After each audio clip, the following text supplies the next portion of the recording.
teman-teman, ketemu lagi di video saya yang menghilang dari kamera selama kurang lebih 2 minggu karena kesibukan yang tidak bisa harus ditinggalkan. Dan pasti narasumber sekarang ini salah satu narasumber terhot kan di dunia pengamatan sepak bola. Kembali lagi di channel saya Amka Story 23 bersama Bang Akmal Marhali. Bang, gimana kabar? Lama nggak ketemu. Baik. Channel abang juga mulai sepi nih kan, tapi saya datang lagi untuk meramaikan. Sama juga dengan channel saya, meramaikan abang yang datang kan. Iya. Bang, ngomong-ngomong, pakai baju timnas nih, ya kan, usia 19, ikut turnamen sekarang nih, penglihatan abang seperti apa? Ya ini untuk 11 kalinya Indonesia ikut berpartisipasi U19 ya, dari 2002. Dan prestasi terbaiknya hanya 2013 juara gitu kan. Satu kali saja. Satu kali juara, 3 kali runner up itu berturut-turut 2017, 2018, 2019. Peringkat ketiga tuh. Selebihnya kita tidak bisa berbicara banyak di level U19. Juara terbanyak Australia, Thailand 5 kali gitu kan. Australia, Thailand ya, 5 kali. Dan pernah juga jadi juara, Iran pernah jadi juara, kemudian Jepang juga pernah jadi juara, itu diundang. Dan yang Ali Jabakrah dan juga Razman Azmon itu pernah main di U19 Piala AFF ini gitu. Jadi ini memang rutin ya tiap tahun usia 19 ini. Betul. Sekarang digelar setiap tahun, diharapkan akan muncul generasi baru sepak bola di kawasan Asia Tenggara. Ya. Australia ikut kan? Australia ikut. Australia 8 kali ikut, Kak. 8 kali ikut. Hanya sekali dia gagal di fase grup pada 2014. Selebihnya 5 kali juara, 1 kali runner up, 1 kali peringkat 3. Nah, melihat Coach Indra sendiri ini apakah berpeluang untuk mengulang suksesnya di 2013 lalu yang pemainnya Evan Dimas kalau nggak salah ya? Betul. Eranya Evan Dimas sama eranya sekarang agak sedikit berbeda kan. Sekarang main bolanya lebih fisik kan. Dan sekarang juga ada 3 pemain diaspora yang ikut dipanggil. Welber Jardim, kemudian Marcelus Omaola, dan juga satu lagi Jan Revens di lini depan gitu kan. Ini semua itu Bang? Dari 2 kali bermain sebelumnya masih belum masuk dalam tim inti karena masih perlu adaptasi.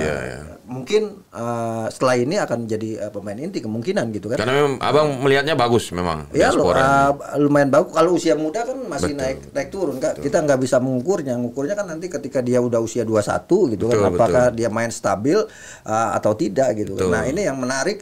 Cuma masalahnya Indonesia ini kan rajin banget jadi tuan rumah Kak. Ini tuan rumah lagi kita sampai final. Ini tuan rumah kelima kalinya kita jadi sampai final berarti tuan rumah betul. Ya. Nggak gandeng sama negara lain. Nggak gandeng dengan negara lain. Jadi kita 2005 jadi tuan rumah, kemudian 2013 jadi tuan rumah, 2018 jadi tuan rumah, 2022 jadi tuan rumah, sekarang jadi tuan rumah lagi. 5 kali jadi tuan rumah, tapi sekali baru juara.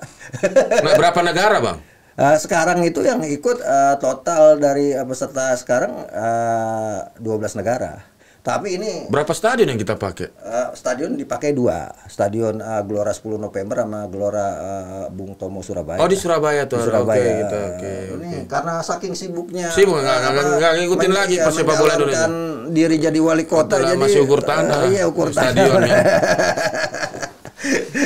Jadi nggak tahu kalau ternyata ada Piala AFF. Iya nggak tahu betul. Nah, kemarin medsos sekali. Iya kemarin kan kita tuan rumah juga U16, kita peringkat 3. Ya kan Novarianto. Nah, sekarang kita Coach Indra Sapri, kita berharap tahun ini ya bisa juara.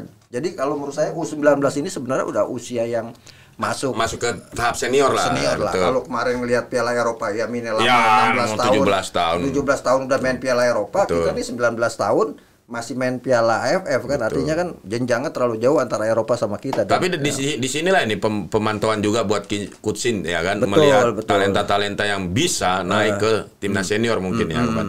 Nah, kembali lagi penglihatan Abang cara bermain dilatih Coach Indra ini beda dengan 2013 atau yang seperti Abang bilang tadi ada perbedaan di segi fisik. Iya, ya kan? Bermain sekarang lebih physically, dan yang kedua lawan-lawan sekarang juga sudah mulai berkembang kan, sehingga kemudian sulit dibedakan, sulit membandingkan 2013 sama sekarang.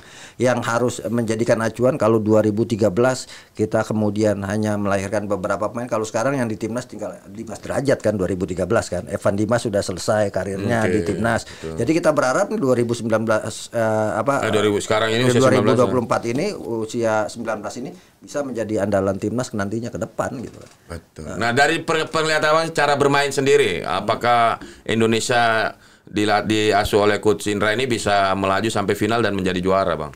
Kalau tantangan terbesar Indonesia ada di semifinal, Kak. Itu tantangannya. Kalau saya ngelihat di fase grup ini lawannya ringan itu. Jadi Indonesia sudah berapa kali menang? Sudah 2 kali menang, 6-0 lawan Filipina. 2 kali main itu. Lawan Kamboja gitu. Dikit lagi juga menang juga. Lawan Timur Leste lagi itu Timur Leste. Oh, itu satu grup. 4 itu. Iya. Terlalu yang di sebelah Australia. Yang di sebelah Australia, Vietnam, Myanmar, Laos. Thailand di mana? Sebelahnya grup C, Thailand, Malaysia, Singapura, Brunei. Oh, ada 3 grup. Ada 3 grup. 2 stadion yang dipakai. 2 stadion yang dipakai, dan kalau kita lihat yang jadi bulan-bulannya ini Brunei Darussalam gitu kan, tim-tim seperti ya Timor Leste juga masih jadi bulan-bulan. Ya belum mana ini. Tapi jangan sampai mereka menyalip kita beberapa tahun berikutnya kan. Kan itu yang kita takutkan. Betul. Artinya kan kita harus ngelihat ke atas, tapi juga kita tidak boleh melupakan yang di bawah. Bisa jadi yang di bawah berkembangnya pesat gitu. Nah, untuk tuan rumah sendiri nih, Bang, apakah kita memaksakan? Sampai ada saya lihat di berita lampunya lah ketika main di Tambak Sari ya. Betul mati atau kurang tapi tetap berjalan. Iya, ada yang lampunya redup, ada yang sempat mati juga. Nah, gitu. Itu Abang melihatnya seperti apa? Apakah kita sudah siap atau saya pikir ini masalah non teknis yang harusnya tidak terjadi, memalukan. Betul. Malu-maluin sekali sampai mati lampu dan sebagainya. Betul. Dan ini artinya bukti bahwa panitia nggak siap, bukan karena dadakan, karena ini eventnya sudah jauh-jauh hari diumumkan Indonesia sebagai tuan rumah gitu.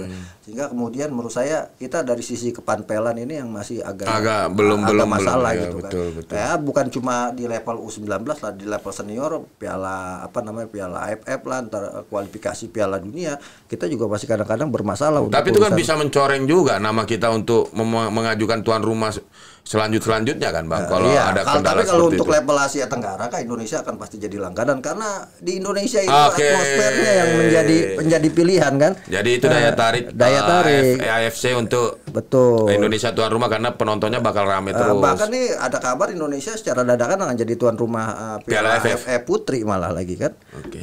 Karena negara lain dianggap tidak seantusias Indonesia gitu.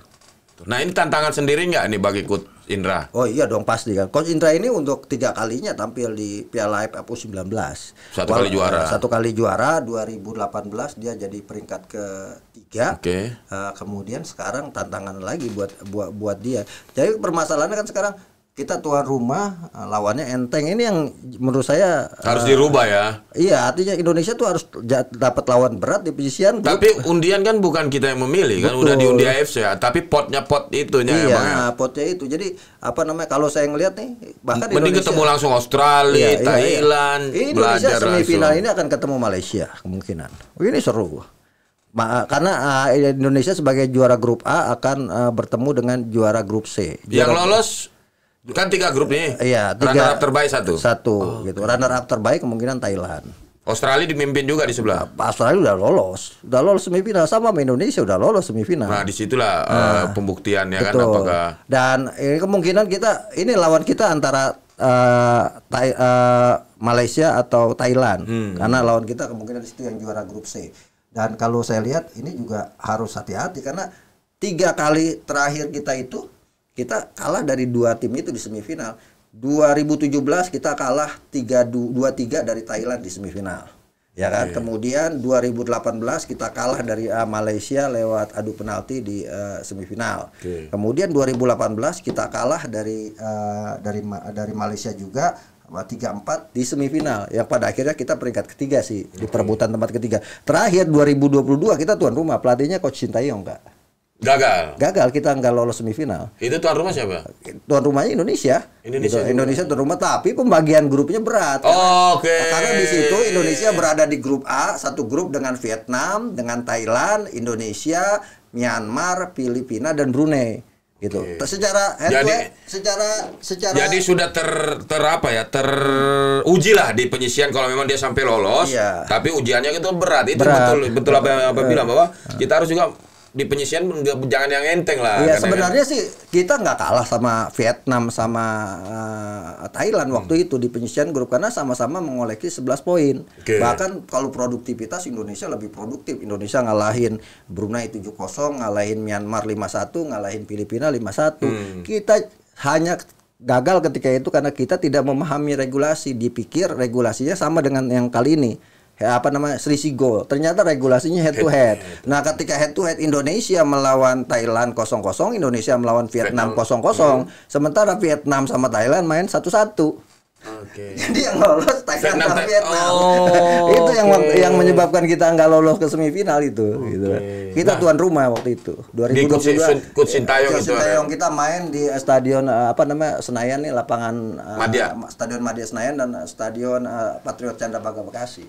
Dua stadion itu. Dua stadion. Nah, untuk Coach Indra Sapri sendiri nih kan, usia segini kan banyak juga diaspora di luar sana kan. Nah, menurut Abang kenapa Coach Indra tidak memanggil banyak, hanya memanggil 3? Sebenarnya udah di Toulon Cup udah ada 4 pemain yang dipanggil juga, Kak, gitu kan. Oh ya, oke. Ada pemain yang dipanggil, ada Henry, kemudian dari Twente, kemudian dari Nestisbugen juga ada, kemudian Sami Yevel juga ada, kemudian ada Hiroshi juga dipanggil, tapi kemudian di sini nggak dibawa karena waktu di Toulon Cup itu ini yang menarik. Penyeleksi juga seleksi juga di sana. Yang menarik, Kak, Coach Indra Sapri ini masuk ke Piala AFF dengan uji coba yang sebenarnya sangat-sangat bagus, tapi nggak pernah menang. Uji coba yang nggak pernah menang. Pertama kita kalah 1-2 di Toulon ini. Bukan cuma di Toulon. Kita pertama uji coba kalah 1-2 dari Thailand. Kemudian uji coba lagi kalah 2-3 dari Uzbekistan. Uji coba lagi lawan Cina 2 kali, seri 1-1. Kemudian berangkat ke Toulon. Di Toulon kita kalah 0-3 dari Ukraina, kalah 0-4 dari Panama, kalah 0-1 dari Italia, kemudian kalah 1-4 dari Jepang, kalah 1-2 dari Korea Selatan.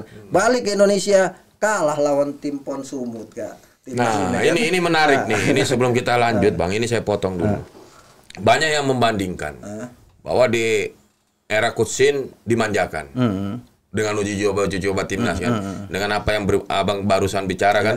Semua juga pelatih disamakan kok. Betul dong. Betul. Bahwa usia 19 ini negara yang diajak uji coba pun bukan kaleng-kaleng dong, Bang. Betul. Berarti itu tergugurkan dong yang ada orang yang berbicara bahwa Coach Sin dimanjakan, ya kan?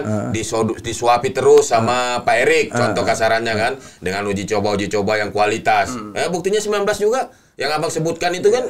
Bukan cuma U19 juga, Kak. Bahkan tim nasional putri uji cobanya juga. Nah, itu kan berarti kan hampir sama semua dong. Terbantahkan sudah dong, Bang, bahwa pilih kasih kan terbantahkan. Apalagi Toulon Abang tadi tahu bahwa lawan Italia di turnamen itu sebelumnya ada Uzbekistan, ada Thailand. Kan itu negara-negara yang sepak bolanya maju. Betul. Nah, ini teman-teman bahwa tidak dibeda-bedakan. PSSI tidak membedakan pelatih usia dini. Tapi sama menurut saya sekarang PSSI itu udah luar biasa ya untuk mempersiapkan tim nasional. Betul. Dia udah semua level diberikan kesempatan uji coba yang luar biasa. Bahkan sekarang udah diberikan kesempatan U16 juga, diasporanya juga dipanggil-panggilin juga. Saya bilang itu U19 diasporanya juga dipanggil-panggilin juga. Betul. Kemudian di seniornya juga seperti itu. Artinya uji cobanya kita udah luar biasa gitu. Tinggal itu bagaimana kita nunggu prestasinya.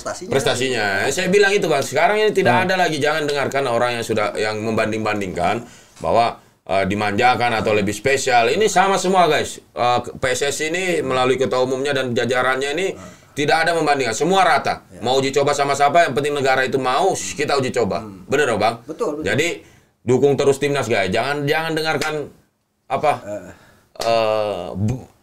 tembok berbisik, ya tapi kan kalau udah uji cobanya luar biasa, targetnya juga harus luar biasa. Tidak bisa lagi bahwa ada alasan-alasan yang tidak rasional lah. Ya kalau saya U19, saya bilang targetnya harus juara. Harus juara karena sudah diberikan juga keleluasan dalam memilih pemain, ya kan. Uji cobanya luar biasa. Dan ini juga sebagai batu loncatan kita untuk kualifikasi Piala Asia. Karena nanti setelah ini tim U19 ini uji coba kualifikasi Piala Asia U20 yang akan bertemu dengan Yaman, Kuwait dan juga ketemu Yaman, Maladewa dan Timor Leste. Kita ketemu itu lagi di tuan rumahnya Indonesia. Nah, ketika itu yang lolos adalah juara grup plus 5 runner up terbaik. Nah, otomatis lolos itu. Nah, jadi kita tuan rumah. Jadi targetnya Coach Indra Sapri ini menurut saya adalah harus juara nih. Juara Piala AFF, lolos Piala Asia. Target ujungnya lolos Piala Dunia U20. Nah, tapi jangan jadikan ini sebagai apa untuk Coach Indra ya, beban dia ya kan, jangan sampai apa menyerang ya kan ke personal ketika mainnya jelek atau apa. Ya kan kita tunggu hasilnya apakah dia berhasil karena sudah diberikan keleluasaan kan oleh PSSI dalam menentukan pemain uji coba. Dan menurut saya yang paling penting adalah bagaimana Coach Indra sekarang menyiapkan tim ini untuk semifinal. Karena kemarin kan kita juga U16 misalnya, kita lawannya muda-muda juga di ketika semifinal langsung ketemu Australia, kita kalah 3-5 gitu. Nah, ini kan kemungkinan ketemu Malaysia, ketemu Thailand, tidak ketemu Australia. Jadi saya memprediksi nih Indonesia lolos di finalnya ketemu Australia. Tapi cara bermainnya Abang melihat sendiri? Ya, cara bermain kan apa namanya? Chemistry-nya ini masih banyak yang kurang juga menurut saya kan. Kayak kemarin lawan Kamboja apa namanya passing masih banyak yang salah dan sebagainya. Tapi kan ini kan tidak bisa kita nilai secara game per game. Kenapa? Karena Kamboja main kemarin compact defense, dia bertahan aja gitu kan. Parkir bus lah. Sehingga kemudian Indonesia tidak bisa mencetak gol. Dan pada skornya berapa tuh? 2-0 hanya gitu kan. 2-0. Baru bisa mencetak gol menit 71 lewat Kadek Ariel, kemudian menit 86 lewat Iqbal Gwijangge. Akhirnya kita menang 2-0. Nah, yang menarik di Piala AFF ini, kita ini justru top scorernya pencetak gol paling banyak semua dari lini belakang. Iqbal Gwijangge 3 gol, pemain belakang. Kemudian si Kadek Ariel 2 gol, pemain belakang. Tony Firmansyah dari Persebaya, pemain tengah. Strikernya yang baru cetak gol cuma Jan Revan saya. Jan Diaspora. Tapi kan itu bukan bahwa tim ini tidak memiliki penyerang. Ini salah satu penilaian saya adalah kolektivitas tim. Jadi semua lini itu bisa mencetak gol dikala buntu. Ya kan contoh pemain belakang, contoh kayak saya center back. Ketika depan tidak bisa mencetak gol penyerang, nah, free kick ini kan yang dilatih oleh pelatih. Bukan tidak dilatih oleh pelatih strategi seperti ini. Contohnya ketika buntu akhirnya naik untuk heading dan bisa memecah kebuntuan. Nah, yang saya lihat dari Coach Indra ini yaitu pasti dilatih. Mereka dilatih ketika ada kebuntuan, lini yang lain yang bisa membuahkan gol dan bukan penyerang itu jelek. Siapa tahu penyerang itu membuka ruang. Saya tuh lihat gini Kak, ini perjalanan ya. Coach Indra ini kan di kelompok usia udah termasuk banyak memberikan prestasi buat Indonesia betul. U19 juara 2013. Kemudian U22 juara juga ya kan, dibawa juara Piala AFF U22. U23 juara SEA Games. Yang menarik perjalanannya dia ini selama ini ketika persiapan sampai babak penyisian dan sebagainya nggak pernah menarik permainannya. Tapi giliran udah masuk juara, gitu kan? Ya, begitu kan. Nah, ini kembali lagi Bang untuk yang Abang bilang juara 3 kali. Nah, ini masih ada beberapa ya masih ada lah bahwa meng-compare ya kan bahwa Indra Sapri lebih prestasi daripada Sintayong. Nah, menurut Abang haruskah dibandingkan itu atau bagaimana? Kalau saya sih nggak bisa dibandingkan karena apa namanya levelnya beda gitu kan. Kelompok umur kan beda dengan senior gitu. Kalau senior targetnya udah nggak ada pilihan, mereka targetnya ya prestasi kan gitu. Nah, karena itu tekanannya pasti lebih tinggi. Kalau usia muda kan targetnya pengembangan dan pembinaan dengan apa namanya dengan ya juara sebagai stimulan gitu kan. Sehingga kemudian target dari usia muda ini bagaimana dia jadi bisa pemain ke senior nanti dan bisa memberikan prestasi buat timnas senior gitu. Jadi menurut saya nggak fair juga dibanding-bandingkan. Betul. Ini sekarang kan dibandingkan Indra Sapri. Masih ada lah yang membandingkan itu. Ukurannya trofi misalnya yang nggak bisa dibandingkan juga karena usianya. Indra Sapri adalah pelatih yang berprestasi di usia muda. Betul. Kayak misalnya Lupente lah kemarin pelatih Spanyol. Ketika dia juara U16, U20, U23-nya Spanyol, ya dia usia muda. Nah, baru kemudian dia menunjukkan hebat ya ketika dia bawa Spanyol kemarin juara senior kan. Nah, walaupun Kusin sempat juga ditunjuk menjadi usia 19 di 2000 itu kan, tapi tidak juga. Sintayong memang ditugaskan itu dalam rangka tujuannya untuk Piala Dunia U20. Ya kan? Untuk persiapan itu kan, Piala Dunia U20. Mungkin mencoba-coba pemain ya kan, menyeleksi untuk usia 20 dan akhirnya gagal kan. Jadi menurut saya kan siapapun pelatihnya ya harus kita dukung, tapi juga kita tetap harus kritisi juga gitu, untuk hal-hal yang positif. Jadi apa namanya mengkritik kan bukan berarti membenci. Betul, itu betul. Nah, ini yang saya suka pengamat yang satu ini, guys. Sudah wise ya kan. Jadi tidak wase. Jadi betul apa yang dikatakan Bang Akmal, tidak ada lagi boleh membanding-bandingkan soal prestasi karena mereka semua sama membawa nama Indonesia. Ini juga artinya perlu diingat ya, kalau misalnya Coach Indra Safri gagal ya Pak, wajar kalau kemudian diganti gitu kan. Iya. Coach Nova gagal, wajar diganti. Ya, Coach sama juga Coach Sintayong gagal, betul. Wajar diganti. Nah, gitu. selama dia melatih, kita harus dukung. Iya. Ya dong. Ketika gagal baru kita kritisi kan. Iya. Nah, inilah salah satu pengamat yang saya cintai kan, lama tidak bertemu, ternyata masih wise lah, belum belok. Nah, dan juga apalagi yang tadi saya bilang, Bang. Sebelum prestasi itu dibandingkan apa lagi tadi? Apa? Trofi. Bukan. Apa lagi? Apa lagi dong? Apa yang tadi itu? Lupa. Prestasi, fasilitas. Nah, yang fasilitas itu, guys.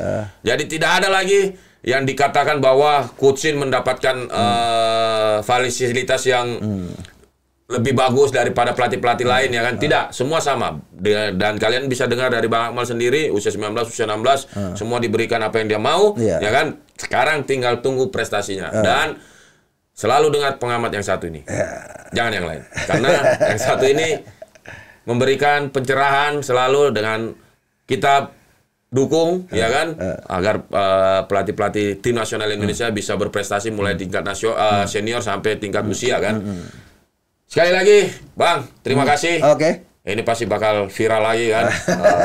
Dengan judulnya nanti juga akan sedikit-sedikit nyeleneh. Iya, jangan nggak bisa dibandingkan Indra Safri, Nova Arianto dengan Coach Sintayong. Masing-masing punya kelebihan dan kekurangan. Yang paling penting kan menurut saya adalah bagaimana dari Nova, dari Indra Safri, dan Sintayong filosofinya jadi sama. Itu yang kita suka. Nah, itu sehingga kemudian tim nasional kita punya filosofi bermain yang sama. Dan akhirnya bisa berprestasi, membawa harum nama Indonesia. Oke, terima kasih sekali lagi Bang Akmal sudah tampil di acara yang terhot, yang ditunggu-tunggu oleh para netizen sepak bola Indonesia tentunya hanya di Hamka Story 23. Terima kasih Bang atas waktunya. Salam gaskan dia. Salam sepak bola.